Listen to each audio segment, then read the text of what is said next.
Have you ever caught yourself performing a version of you that isn't quite true?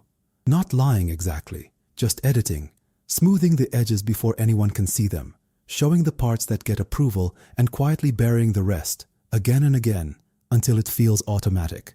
You do it at work, with your family, in rooms where the stakes seem small. You probably did it minutes before you clicked on this video. And here's the question that should unsettle you. If you stripped away every performance, every mask, every carefully managed impression, would you even recognize what's left standing? Would you know that person?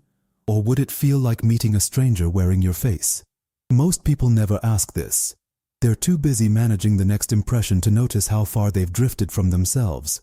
This video is about that distance and what it's quietly costing you. There's a specific kind of exhaustion that comes from this. Not the tiredness of hard work, but the tiredness of maintenance, of holding a face in place hour after hour. Freud was clear on this. The ego is not master in its own house. You've spent years managing an image, and somewhere along the way you mistook that management for identity itself. The mask started as protection, something that once kept you safe. Now, it's the only thing people ever see. And you're the one paying for it. In fatigue that sleep doesn't touch. In a hollowness you can't quite name. In relationships that feel slightly rehearsed, even when you love the people in them. So ask yourself honestly, who actually benefits when you perform instead of exist? Not you. Never you. But we'll come back to that question. First, we need to understand where this mask actually comes from.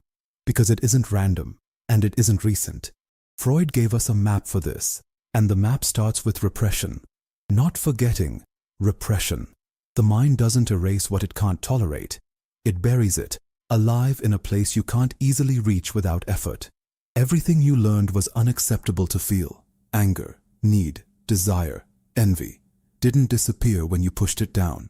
It went underground, waiting. And what you show the world now is the surface. The ego's compromise between what you actually feel and what feels safe enough to reveal. Think about how often you've smiled through something that actually hurt, or said "I'm fine" as a reflex before you'd even checked. That's not simple politeness. That's the machinery of defense running quietly, automatically, every single day of your life. Freud put it plainly. Unexpressed emotions will never die. They are buried alive. And they don't stay buried quietly. They come out sideways, in irritability you can't explain. In a body that tenses for reasons your conscious mind refuses to name. This is the part most people never examine. Not because they can't, but because looking costs something real. It's easier to manage the performance endlessly than to ask what the performance has been protecting you from all along.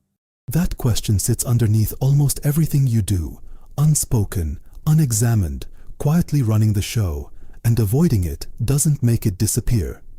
It only makes the distance between you and yourself a little wider each year. Now we need to talk about who taught you this, because you didn't invent the mask alone.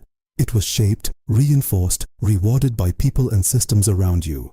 Someone, somewhere, made it clear that the real reaction was too much, too emotional, too inconvenient, too honest for the room you were standing in.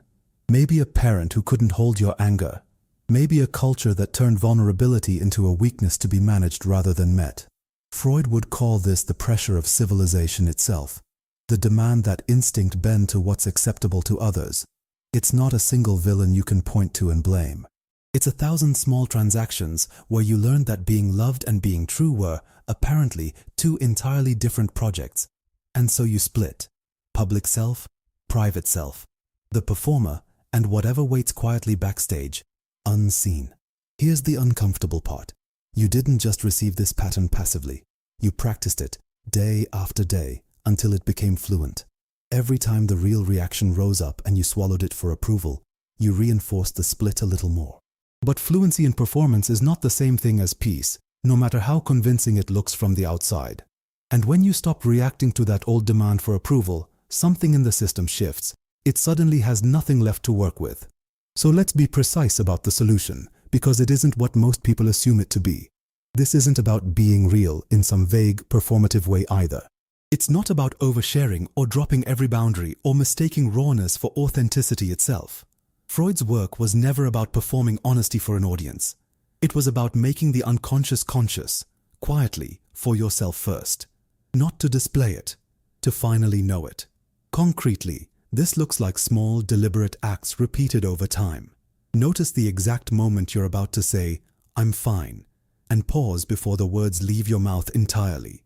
Ask yourself, once a day, what you're actually feeling underneath the managed response and write down even one honest sentence. Notice which relationships demand the mask most heavily and get curious, without judgment, about why that is. Let one person, just one, see an unedited reaction this week.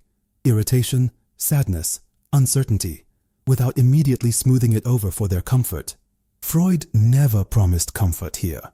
He promised something sturdier instead. Being entirely honest with oneself is a good exercise. If you're doing this kind of internal work seriously, this channel exists exactly for that slow, unglamorous excavation.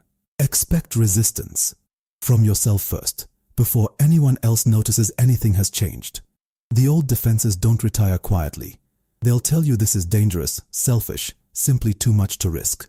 Some people who only ever met your mask will pull back when they meet what's underneath it. That's not failure on your part. That's just information, and it's worth sitting with rather than fleeing from. Because on the other side of this is something quieter than triumph and far more durable. First comes discomfort, the strange vertigo of not knowing exactly who you are without the performance running. Then comes a kind of silence, the constant noise of managing finally switched off. Then, slowly, clarity arrives. Not a new mask, just less static between you and the person underneath.